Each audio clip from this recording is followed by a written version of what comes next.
For years, millions of viewers watched Daryl Sheets chase impossible wins, Barry Weiss turn forgotten junk into joy, and Dave Hester dominate auctions with sheer force of will. On television, their lives looked loud, competitive, and endlessly entertaining. But when the cameras stopped, something very different began to unfold.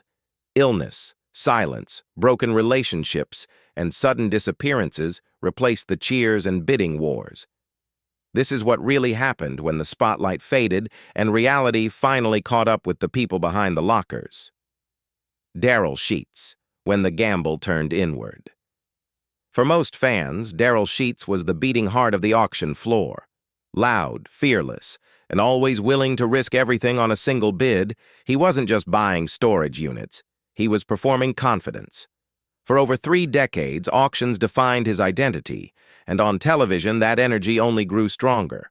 Daryl became known as the gambler, the man who believed that the next locker could change his life forever. But in early 2019, that belief collided with something no amount of bravado could outbid.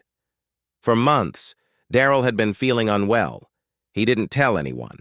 He kept going, kept pushing, convinced that discipline and weight loss meant control.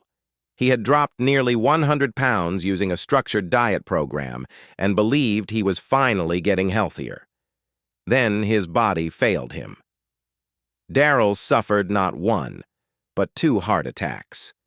What followed was a devastating diagnosis: congestive heart failure combined with serious lung complications.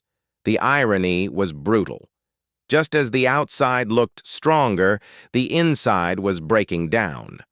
From a hospital bed, Daryl did something he rarely did. He admitted fear. In a raw message to fans, he explained the emergency surgeries, the hidden illness, and how close he had come to losing everything. The auctions stopped immediately. After more than 30 years in the business, he was forced to walk away, not by choice, but by survival. For a man who thrived on control and risk, stepping back was emotionally crushing. During this period, his fiancée Romney Snyder, engaged since late 2016, stood by him. But the bond that illness created did not last. By 2022, the relationship ended publicly and painfully. When a fan mentioned Romney online, Daryl responded bluntly, calling those years some of the worst of his life. Soon after, another unexpected turn followed. Daryl reconnected with his ex-wife Kimber Wool, whom he had divorced years earlier. By 2021, they were openly celebrating anniversaries again, presenting themselves as a reunited couple, even if the legal details were never confirmed. Barry Weiss and Dave Hester. 2 exits. 2 very different silences. While Daryl Sheets was forced out by his body, Barry Weiss left storage wars quietly, almost gracefully. From the beginning, Barry was never there to dominate auctions or prove financial superiority. He was there for curiosity. Vintage gloves, classic cars, and an eye for forgotten history made him instantly different. Barry didn't argue over margins. He talked about stories. He treated abandoned lockers like time capsules rather than battlegrounds, and viewers connected to that warmth immediately. After just a few seasons, Barry stepped away while the show was still massive. There was no scandal, no announcement, no farewell episode. He simply left. Many assumed he had returned to the life he loved most, collecting antiques, restoring cars, and chasing experiences that didn't require cameras. For years, that assumption held. Then, in 2019, everything changed. While riding his motorcycle in Los Angeles, Barry was involved in a violent crash with a car. The injuries were severe. His chest and legs were crushed, multiple bones were broken, and internal damage required emergency surgeries. He spent days in intensive care. Updates came not from Barry himself, but from a close friend who posted from the hospital. Recovery became long, painful, and consuming. The man who once moved effortlessly through auctions now had to relearn how to live without constant pain. Barry eventually returned to television, but never in the same way. He did not reclaim a permanent place on Storage Wars. Instead, he reappeared selectively, with slower energy and quieter humor. His path shifted toward brand work and voiceovers, becoming associated with casino promotions rather than competitive bidding. After surviving something that nearly took his life, Barry seemed to choose distance over adrenaline. For fans, his absence became symbolic, proof that joy sometimes steps away before it gets destroyed.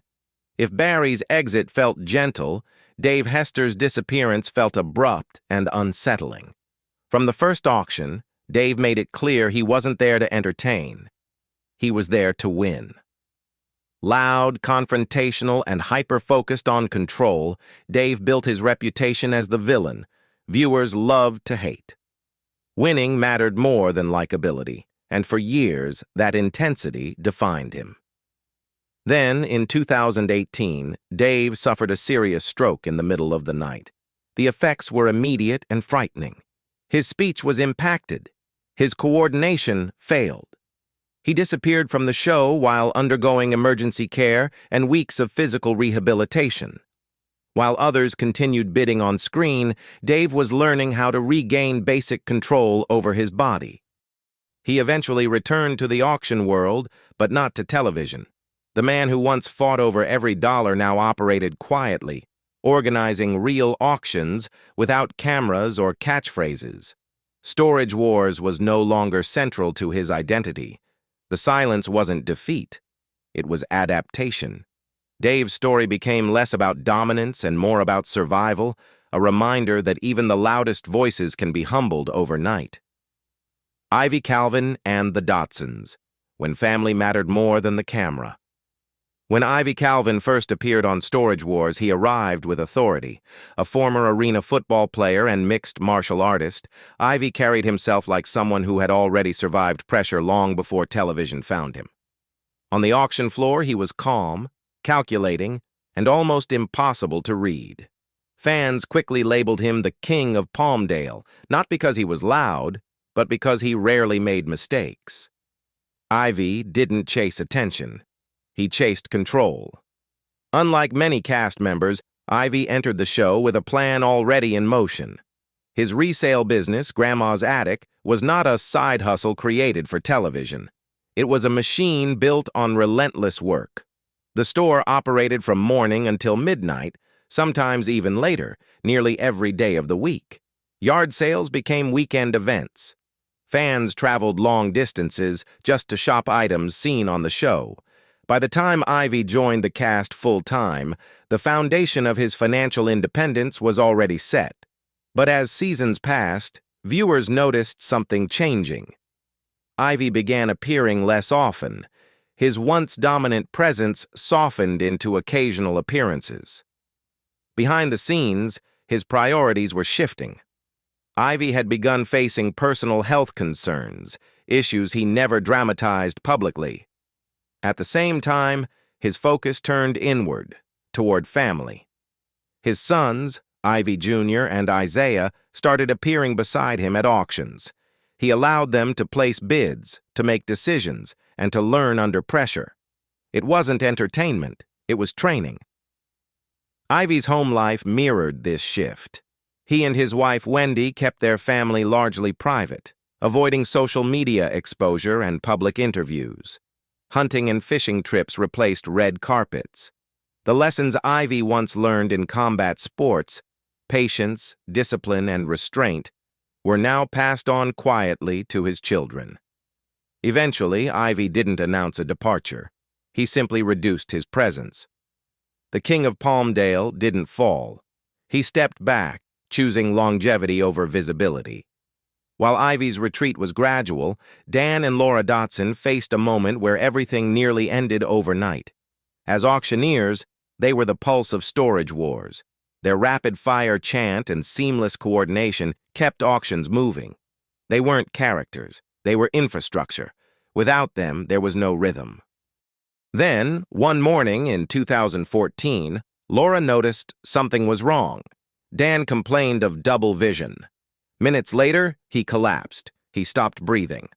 Laura called emergency services and followed CPR instructions without hesitation. At the hospital, doctors delivered devastating news. Dan had suffered a double brain aneurysm. His chance of survival was alarmingly low. Emergency surgery was the only option. Dan survived, but recovery was slow and painful. Months of therapy followed. The experience reshaped everything. The Dotsons returned to work, but with different priorities. They expanded into online auctions, acquiring a major digital platform that covered listings across the country. Away from television drama, they built something sustainable. Then life struck again. In 2020, their son Garrett was shot in the chest in Arizona. He survived, but the trauma cut deep. Through it all, the Dotsons turned outward, donating their auction services to charities and raising significant funds for causes supporting children and education. For them, survival became responsibility. Brandi Jarrod Schulz, and the Najodas, when partnerships collapse. For years, Brandi and Jarrod Schulz were framed as one of the most recognizable partnerships on Storage Wars. On camera, their constant arguments felt playful, even strategic. Brandi was sharp and measured. Jarrod was impulsive, emotional, and aggressive with bids. Together, they created tension that felt real, because it was. But behind the scenes, that dynamic was slowly becoming unbearable. By 2018, after the 12th season wrapped, their relationship had already ended. The breakup wasn't announced. It wasn't explained. For nearly 3 years, viewers had no idea they were no longer together. When the show returned, the truth finally surfaced. Brandi later described the relationship as deeply painful, explaining that she had lost her sense of identity for a long time. What fans once saw as banter had masked a much heavier reality. In 2021, the separation turned openly dark. Brandi encountered Jarrod at a bar in Orange County. What should have been an ordinary moment escalated quickly.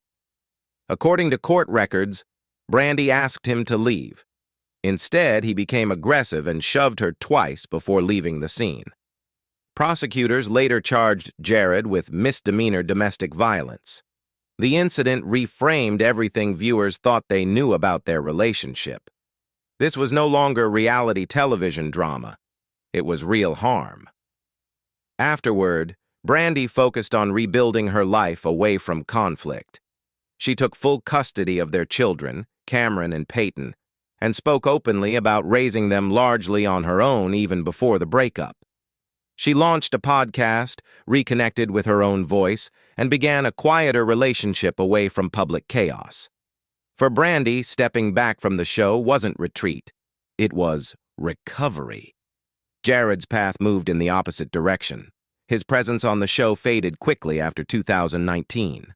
Aside from a brief appearance, he disappeared from television entirely. He shifted his focus to a restaurant business in California, keeping his personal life mostly private. The once flashy duo became a cautionary tale about what happens when public partnerships collapse under private strain. While Brandi and Jarrod unraveled, Rene and Casey took a different path. Their relationship on screen was built on balance rather than conflict. Rene was loud and driven. Casey was calm and grounding. Together, they turned television exposure into long-term strategy. Even while appearing on the show, Rene had already been selling online for decades. They used their visibility to build a digital resale empire rather than depend on airtime. Their YouTube channel grew steadily, showing not just wins, but the unglamorous work behind reselling. When they chose to close their physical store after more than 10 years, it shocked fans. The decision wasn't driven by failure, but by foresight. They moved fully online, reducing risk and increasing control. Then loss struck. In 2023, Rene's father passed away after a short battle with lung cancer. The grief was visible. Rene spoke directly to fans, thanking them for support during a period when business success meant nothing. The Nejodas didn't disappear, but their content slowed, their tone changed, and their focus shifted inward. Brandi Sheets, Kenny Crossley, Mary Pattian, and Emily Weiss. Quiet exits and hard restarts. For Brandi Sheets, the end came without warning. He wasn't a side character to himself, but television made him one. After 9 seasons and more than 100 episodes bidding alongside his father, Brandi was suddenly gone in 2016. There was no farewell, no explanation on screen. Behind the scenes, he revealed that budget cuts ended his role while the network continued benefiting from his presence online.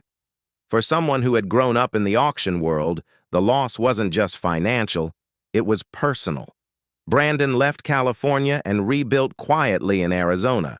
He earned a real estate license, joined a major brokerage, and later took a second job driving delivery routes to stabilize income. Fame disappeared overnight, replaced by schedules, family responsibilities, and routine. He leaned into humor to cope, creating short parody content about middle-class life, openly mocking the illusion of reality TV luxury. In 2024, Brandi survived a serious car accident. The incident reinforced a truth he had already learned. Survival mattered more than recognition. Today, his life is modest, stable, and deliberately private. The gamble ended, but the work continued. If Brandi represented forced reinvention, Kenny Crossley represented choice. Kenny brought warmth to the show. He wasn't chasing dominance. He was building connections. Over time, he simply stepped away. No scandal, no health crisis. Just a pivot. Kenny expanded into music production, online content, and small businesses, including merchandise and food ventures. He turned everyday moments into income, filming rides, conversations, and reviews. While others waited for calls from producers, Kenny created his own lane. Fans noticed his absence, but his life didn't collapse without television. It diversified. Mary Pattian's exit felt softer, but no less significant. Introduced through the Texas spin-off, Mary stood apart from the competitive chaos. She valued creativity over confrontation. As appearances became less frequent, fans wondered if something was wrong. Nothing dramatic happened. Instead, Mary adapted. When her physical store closed, she moved entirely online. Her following followed. Items sold out within minutes. Quietly, she also redirected her platform toward humanitarian work, supporting nonprofit initiatives that helped children and women through fair trade programs. Mary didn't leave because she failed. She left because she evolved. Then there was Emily Weiss. Young, professional, and highly skilled, Emily joined the show briefly and disappeared just as quickly. At an age when many chased exposure, she chose distance. Emily married, started a family, and pursued music publicly. She didn't frame her exit as loss. She framed it as peace. Her story challenged the assumption that visibility equals success. Which of these stories surprised you the most? Do you think stepping away saved some of them, or did it cost them more than we'll ever know? Share your thoughts in the comments, and if you found this story meaningful, don't forget to like the video and subscribe for more deep dives into the lives behind reality TV.